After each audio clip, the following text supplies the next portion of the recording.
anak. Lucu sombong banget. Anak kecil berlari-lari sambil tertawa bahagia.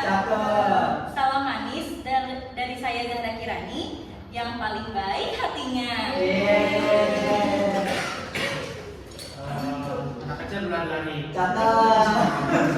Perkenalkan nama saya Togi. Bagus. Si Tonggi dimakan buaya. Halo semua, saya Arya. Halo Aca. Baik, kita langsung saja ke materi. Jadi, sekalian ini tuh mengatur syarat perencanaan struktur bangunan gedung dan non-gedung tahan gempa. Tapi dalam syarat ini ada ketentuan yang tidak berlaku. Yang pertama, itu struktur dengan sistem yang tidak umum atau memerlukan pembuktian kelayakan. Yang kedua, ada struktur khusus seperti jembatan, reaktor energi, bangunan keairan, bendungan, menara transmisi, anjungan pelabuhan, lepas pantai, dan pandangan bawah. Perencanaan struktur ini tersebut harus mengikuti standar khusus yang relevan. Adapun acuan normatif yang digunakan standar ini ada standar FEMA P750 tahun 2009 tentang panduan mitigasi bahaya gempa untuk bangunan baru. Lalu ada ICC 2009 kode bangunan internasional, dan yang terakhir ada ASC atau STI 7-10 tentang beban minimum desain untuk bangunan dan struktur lainnya. Baik, di dalam SNI ini terdapat banyak sekali istilah dan definisi serta notasi yang digunakan di dalamnya. Istilah dan definisi ini yang akan membuat kita tuh paham apa aja yang dijelasin dalam jurnal ini. Dan ini adalah beberapa yang sering muncul di jurnal tersebut. Dan untuk notasinya tidak bisa kita paparkan di sini karena terlalu banyak. Mungkin kalian bisa langsung cek di jurnal SNI 1726 2019 halaman 7 sampai dengan 10.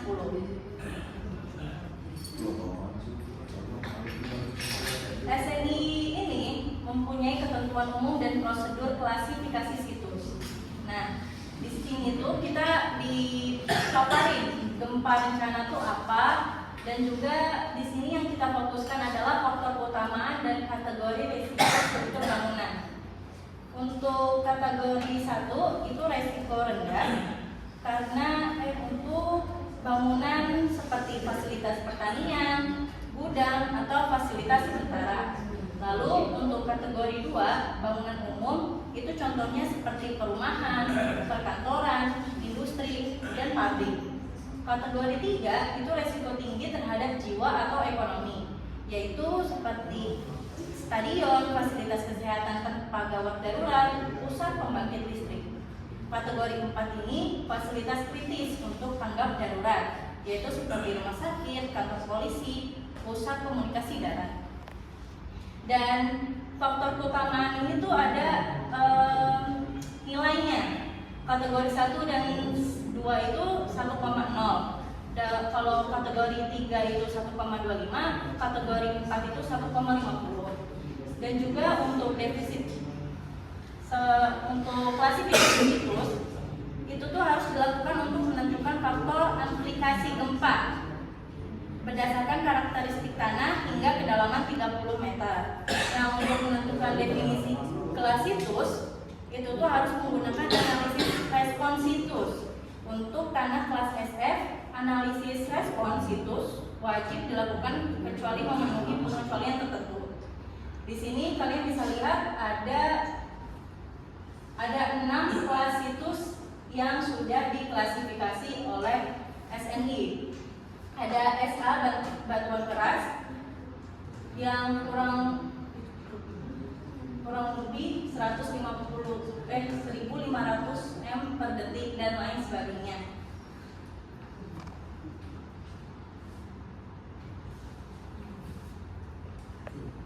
Kemudian ada spektrum respon desain dan parameter. Spektrum respon desain, jika spektrum respon desain diperlukan oleh tata cara ini, dan prosedur gerak tanah dari spesifik sampai siklus tidak digunakan, maka kurva spektrum respon harus dikembangkan. Kemudian ada parameter penting.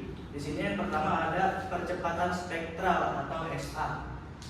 Artinya pengaruh gaya gempa pada struktur. Kemudian ada kecepatan spektral SV atau terkait dengan deformasi struktur. Kemudian yang terakhir ada perpindahan spektral atau SD yang menunjukkan simpangan maksimum.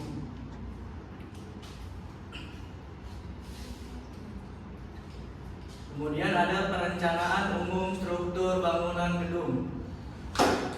Struktur gedung terdiri dari struktur atas dan bawah. Persyaratan dasarnya yang pertama, sistem penahan gaya lateral dan vertikal harus kuat dan kaku. Yang kedua, harus mempertimbangkan respons gempa dan tanah. Dan yang terakhir, gaya gempa dan distribusinya harus dihitung berdasarkan prosedur analisis yang tepat. Kemudian ada desain elemen struktur dan sambungan. Poin yang pertama, elemen struktur harus memiliki kekuatan cukup untuk menahan gaya gempa. Poin yang kedua, sambungan harus mampu mentransfer gaya dengan aman. Poin yang ketiga, batasan deformasi harus sesuai standar. Kemudian poin yang berikutnya ada lintasan beban dan keterhubungan. Poin yang pertama, beban harus diteruskan dengan kekuatan dan kekakuan memadai hingga ke titik akhir. Semua bagian struktur harus saling terhubung dengan baik. Kemudian ada poin sambungan ketumbuhan.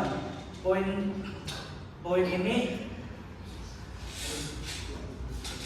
pertama pada poin ini adalah sambungan harus mampu menahan gaya horizontal dan terhubung ketumbuhan dengan aman. Poin yang kedua, jika menggunakan diafragma tumbuhan harus mampu menahan gaya tambahan. Kemudian poin yang terakhir ada desain fondasi. Fondasi harus menahan gaya gempa dan deformasi tanah. Jika tidak ada interaksi tanah sampai struktur, analisis harus mempertimbangkan keterpisahan antara struktur atas dan bawah. Kemudian yang terakhir, struktur bawah tidak boleh gagal lebih dulu dibanding struktur atas. Selanjutnya, diafragma kriteria desain perjalanan desain. Yang pertama, diafragma core dan kolektor. Diafragma harus didesain untuk kedua tegangan geser dan lentur yang dihasilkan dari gaya desain. Pada diskontinuitas diafragma seperti bukaan dan sudut dalam, desain harus menjamin bahwa disipasi transfer gaya tepi atau core terkombinasi dengan gaya lainnya dalam diafragma adalah dalam lingkup kapasitas geser dan tarik diafragma. Selanjutnya, prosedur dan desain penyederhanaan. Prosedur ini boleh digunakan sebagai pengganti dari prosedur analisis dalam pasal 7 untuk analisis dan desain bangunan sederhana dengan sistem dinding, penumpu atau rangka bangunan yang memenuhi semua ketentuan yang diberikan dalam peraturan ini. Selanjutnya ada persyaratan desain seismik pada elemen non-struktural. Pasal ini menetapkan kriteria desain minimum untuk elemen-elemen non-struktural yang secara permanen disatukan pada struktur dan untuk tumpuannya serta tambahannya. Bila berat suatu elemen non-struktural adalah lebih besar dari atau sama dengan 25% berat seismik efektif struktur W, maka elemen non-struktural tersebut harus diklasifikasikan sebagai suatu struktur bangunan non berdiri. Pengaruh gempa, prosedur respon, struktur isolasi. Pengaruh gempa pada struktur bangunan dan gedung. Ruang lingkup mencakup struktur dan gedung, metode analisis serta struktur yang menumpuk pada bangunan lainnya. Ketentuan desain meliputi dasar perencanaan, faktor utama gempa, periode fundamental, persyaratan simpang dan spektrum respon spesifik lokasi. Prosedur respon riwayat waktu gempa. Pertama ada prosedur desain, melibatkan pemodelan, penggunaan data gerak tanah dan distribusi gaya geser horizontal. Prosedur non-linear, mempertimbangkan pemodelan non-linear, parameter respon, serta evaluasi desain berbasis simulasi gempa. Lalu ada struktur dengan isolasi dasar. Prinsip isolasi seismik menjelaskan sistem isolasi dasar, konfigurasi struktural, serta elemen yang harus diperhatikan dalam desain. pengaruh gerak tanah mencakup spektrum rencana dan riwayat gerak untuk sistem instalasi. Lalu peta gerak tanah seismik dan koefisien risiko. Peta seismik Indonesia menyediakan parameter percepatan spektral dan koefisien risiko untuk berbagai wilayah. Spektrum respon seismik digunakan dalam perhitungan beban gempa pada struktur. Bagian ini memberikan panduan teknis untuk desainer struktur tahan gempa, termasuk metode analisis dan parameter yang perlu diperhitungkan dalam perencanaan konstruksi. Ada prosedur penentuan gaya lateral ekivalen, gaya geser dasar, yaitu perhitungan gaya geser dasar dengan mempertimbangkan reaksi tanah sampai struktur. Periode bangunan menentukan periode struktur berdasarkan kemampuan fondasi dan tinggi efektif bangunan. Sebelum presentasi ini ditutup, kita pantun dulu ya teman-teman. Beli bakso di dekat taman. Cakep. Makan seporsi pakai kerupuk. Cakep. Presentasi ini saya akhiri teman. Kalau ada salah jangan ditimpuk. Ubur-ubur ikan lele. Terima kasih atas